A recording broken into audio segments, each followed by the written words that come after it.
وہ جو خط آیا کرتے تھے جیل سے ان کا انتظار تو رہتا تھا، لیکن کبھی کبھی کیونکہ وہ خط سارے سینسر ہوتے تھے تو کبھی کبھی سینسرز روک لیتے تھے، تو پھر یہ ہوتا تھا کہ 1 ہفتہ 10 دن کوئی خط نہیں آیا، اور ظاہر ہے ہماری اماں جب دفتر سے واپس آتی تھیں ہم اسکول سے آ کے بیٹھے ہوئے ہوتے تھے، اس انتظار میں تھے کہ ہم ان کو خوشخبری دیں یا پھر یوں کر کے کہیں کہ نہیں خط نہیں آیا.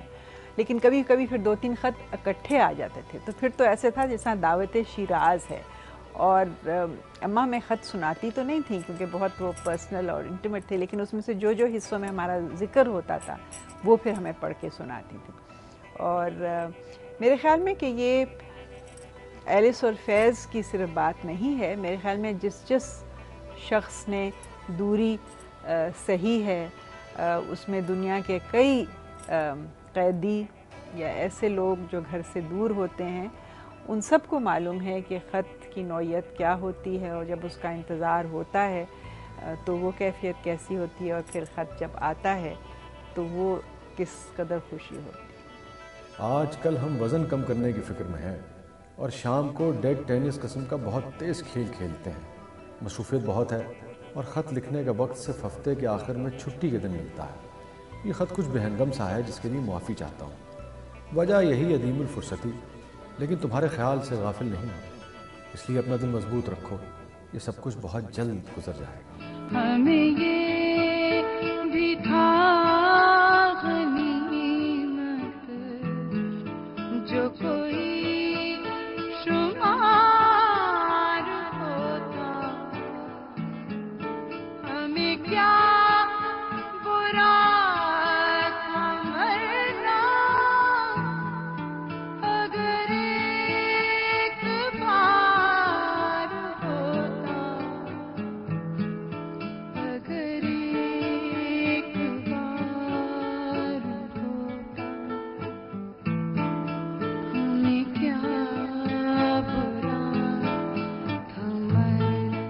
بڑا مشکل ہوتا ہے کہ اتنی اچھی پوزیشن سے کہ گھر میں 4 نوکر ہوں اور گاڑی ہو اور ساری سہولتیں حاصل ہوں، اس کے بعد ایسی زندگی کسی کو گزارنی پڑے اور اس پہ وہ اف بھی نہ کرے. اس نے کبھی ایلس سے ہم روز ملتے رہے ہیں، میں بھی پاکستان امروز میں تھا، وہ پاکستان ٹائمز میں تھی، روزانہ ملتے تھے، لیکن یہ باتیں تو وہ سناتی تھی کہ 3rd کلاس کے ڈبے میں یہ کیا ہوا، غسل خانے میں جانے گئے تو وہاں پہ دروازہ بند تھا اور ٹوٹا ہوا تھا، پانی نہیں تھا، لیکن اس نے کبھی رونا پیٹنا جو ہمارے ہاں ہوتا ہے یہ نہیں کیا.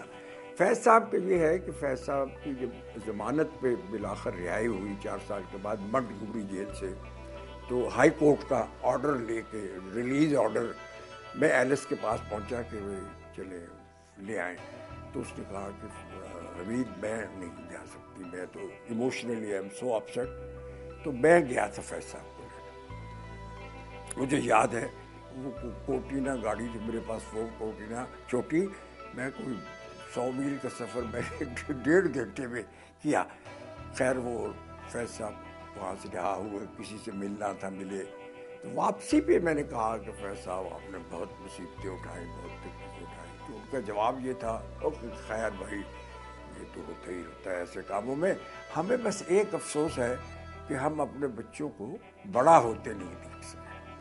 میرے پاس ایک بہت ہی پرانی آٹوگراف بک ہے 1954 کی، اس میں فیض صاحب کا بہت سا کلام درج اور اس کا ایک پس منظر ہے. بچپن میں مجھے آٹوگراف جمع کرنے کا شوق تھا، خاص طور پہ مشہور ادیبوں اور شاعروں کا. اس میں احسان دانش بھی ہیں، ابھی جلندھر بھی ہیں، اور بھی بہت سارے شاعر. تو شاید میں 7ویں جماعت میں تھا تو ایک میں نے ربائی پڑھی کہ رات یوں دل میں تیری کوئی کوئی یاد آئی، جیسے ویرانے میں چپکے سے بہار آ جائے، اور جیسے غلے سے چلے صحراؤں میں باد نسیم، اور جیسے بیمار کو بے وجہ قرار آ جائے. اب اس کچی عمر میں بھی بہت رومانٹک ایک کانسیپٹ تھا، تو اس نے مجھے فیسینیٹ کیا، اور میں نے جاننا چاہا کہ یہ کس کی ہے. جانتے نہیں تھے کچھ زیادہ، معلوم ہوا کوئی فیض احمد فیض ہیں، ان کی پتہ کیا کہاں ہوتے ہیں، تو معلوم ہوا کہ وہ پاکستان ٹائم جو ہے، ظاہر ہے وہ میں جانتا تھا دفتر کو، تو وہاں پہ کام کرتا. تو ایک دوپہر میں وہاں پہ گیا، وہ دربان نے ظاہر ہے کیونکہ میرا خیال میں نے نکر پہنی نہیں تھی، اس نے مجھے اندر نہیں جانے دیا. بہت بڑا انگریزی اخبار تھا. کہنے لگا کیا کرنا؟ میں نے کہا جی فیض صاحب کو ملنا. تو کہنے لگا وہاں کھڑے ہو جاؤ. 2 بجے باہر آئے گا پھر مل لینا. تو میں 2-3 گھنٹے وہاں کھڑا رہا. فیض صاحب باہر آئے اور قطعی طور پر میری توقعات کے برعکس وہ تو شاعر لگتے ہی نہیں تھے, بڑے ایسے ہی کوئی دانا سے انگریز قسم کے بندے لگتے, 3 پیس سوٹ پہنا ہوں. تو میں گیا تو میں نے کہا جی مجھے آٹوگراف دے. تو انہوں نے فوری طور پہ جو انہوں نے لکھا, لہو ہے مطلع ماہ تمام کہتے ہیں, یہ پتہ نہیں کون سا شعر تھا. تو میں نے کہا جی نہیں یہ والا شعر نہیں. تو کہنے لگے کون سا شعر؟ میں نے کہا بہت اچھا سا شعر لکھا ہے, لکھ دیں مجھے. تو انہوں نے اپنی طرف سے تو بہت اچھا ایک مصرع لکھا کہ ہم پرورش لوح و قلم کرتے رہے. میں نے کہا جی یہ نہیں چاہیے, وہ بہت اچھا سا شعر چاہیے. انہوں نے کہا بیٹے کون سا شعر تمہیں چاہیے؟ میں نے کہا وہ جو ہے نا کہ رات یوں دل میں دری کھوئی ہوئی یاد آئی. ذرا سوچا, کہنے لگا بھائی وہ تو مجھے یاد نہیں. میں نے کہا جی مجھے یاد, میں آپ کو لکھا دیتا ہوں. چنانچہ میں نے فیض صاحب کو وہ شعر لکھایا, وہی آپ جانتے ہیں یہ پورا قطعہ جو ہے کہ رات یوں دل میں تری کھوئی ہوئی یاد آئی. تو بہت بعد میں ایک فنکشن تھا جس میں فیض صاحب موجود تھے, شاید میری کسی کتاب کا تھا یا کسی اور کی کتاب کا تھا, تو وہاں مجھے بھی کچھ کہنا تھا. تو وہاں میں نے تقریر کا آغاز اس جملے سے کیا کہ میں فیض صاحب کو شعر لکھایا کرتا تھا. فال آف ڈھاکہ کے کوئی 2 مہینے 1.5 مہینے کے بعد جو بات ایک قصہ انہوں نے سنا تھا یا کسی نے سنایا تھا یا ایسے ہی کوئی لطیفہ بنایا تھا جو ان کو بہت پسند تھا, وہ بار بار محفلوں میں دہرایا انہوں نے, میری موجودگی میں بھی. وہ یہ تھا کہ جی فال آف ڈھاکے کے بعد ہر جگہ یہی سوال تھا کہ اب اس ملک کا کیا ہوگا. اس زمانے کا آپ لوگوں کو تو یاد نہ ہو مگر ہمیں پتہ ہے کہ ہر جگہ پہ یہی تھا. تو فیض صاحب یہ کہتے تھے کہ کسی محفل میں یہی بحث ہو رہی تھی, لوگ ایک دوسرے کو بتا رہے تھے, کوئی کچھ سوچ رہا تھا کہ کچھ, مگر ایک بزرگ آدمی جو بہت واجب التعظیم تھا سب کے لیے, وہ خاموش. تو شرکائے محفل نے پوچھا کہ جی آپ بتائیں کہ اب یہ جب ایک بازو کٹ گیا, ایک حصہ ہم سے الگ ہو گیا, اکثریت کا علاقہ جو ہے وہ پاکستان سے الگ ہو گیا, تو اب اس کا مستقبل کیا ہوگا. تو اس بزرگ نے کہا کہ 3 پاسبلٹیز ہیں, 3 امکانات ہیں. ایک خطرناک میں کہوں گا, دوسری بہت خطرناک, اور تیسری تباہ کن. اچھا جی, کہا جی وہ ذرا بتائیں ہمیں بھی. انہوں نے کہا کہ پہلی صورت تو یہ ہو سکتی ہے کہ یہ وائبل نہ رہے, ملک ہاؤس آف کارڈز کی طرح سے بیٹھ جائے, اکنامکلی وائبل نہ رہے. یہ بڑی خطرناک صورت ہوگی.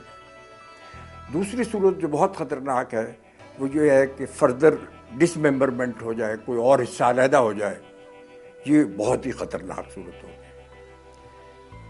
یہ فیض صاحب یہ قصہ سنایا کرتے تھے اور بہت اس کو مزے لے کے بیان کرتے تھے. اس کے بعد وہ خاموش ہو گئے بزرگ. تو انہوں نے پوچھا کہ جی تباہ کن جو ہے سب سے خطرناک, سب سے تباہ کن صورت وہ کیا ہے؟ تو ان بزرگ نے کہا وہ یہ ہے کہ کچھ بھی نہ ہو, یہ ملک ایسے ہی چلتا رہے. عید کے موقع کے اوپر اجازت ہوتی تھی قیدیوں کو کہ وہ اپنی فیملیز کو ایک ہی جگہ مدعو کریں, تو لہٰذا سب فیملیز مل کے ہم لوگ کھانا بھی ساتھ لے کے جاتے تھے, لیکن جیل کے اندر بھی, حیدرآباد جیل کے اندر بھی کھانا پکتا تھا. عید کے دوپہر کے کا کھانا ہوتا تھا. لیکن کچھ ایسے دوست احباب جو کہ حیدرآباد میں رہتے تھے, ان کی بھی کوشش ہوتی تھی کہ وہ عید کا جو لنچ کا کھانا ہے بھیجیں, دعوت بھیجیں. اور وہ مجھے آج تک یاد ہے کہ وہاں پہ ایک حیدرآباد میں فیملی تھی, برغری فیملی, تو وہ ہمیشہ عید پہ کوئی نہ کوئی خاص سندھی دسترخوان جو ہے وہ بھجوایا کرتے تھے تاکہ ساری فیملیز جو ہیں وہ اس سے لطف اندوز ہو سکیں. تو اور ہمارے لیے بہت اچھا ہوتا تھا, اور ہم بالکل بھول جاتے تھے کہ ہم جیل کے اندر عید منا رہے ہیں, کیونکہ وہاں پہ سما ایسا ہوتا تھا کہ سب بچے بھاگ رہے ہوتے تھے, کھیل رہے ہوتے تھے, اور ان کی مائیں اور ان کے والد جو کہ آف کورس قیدی تھے, وہ چند گھنٹوں کے لیے بھول سکتے تھے کہ وہ کہاں ہیں. صرف یہ محسوس ہوتا تھا کہ ہم سب مل کے اور عید منا رہے ہیں. اور یہ جو دوستیاں تھیں یہ ان سالوں کے بعد بھی قائم رہیں. بہت سالوں تک میرے خیال میں میرے اگر بہترین ابو کے جو دوست تھے وہ وہی تھے جنہوں نے ان کے ساتھ جیل کے کٹھن دن گزارے. میجر اسحاق تھے, ظفر اللہ پوشنی ہیں, بھی صادق چچا تھے, آف کورس سجاد ظہیر تھے جو کہ پھر بعد میں ہندوستان چلے گئے, محمد حسین عطا تھے, مطلب بہت سے یہ لوگ تھے. اور اب بھی ان کے بیٹے بیٹیاں ہمیں ملتے ہیں اور ہم یاد کرتے ہیں, اور ان یادوں میں عید کی یاد جو ہے وہ بہت نمایاں تھی.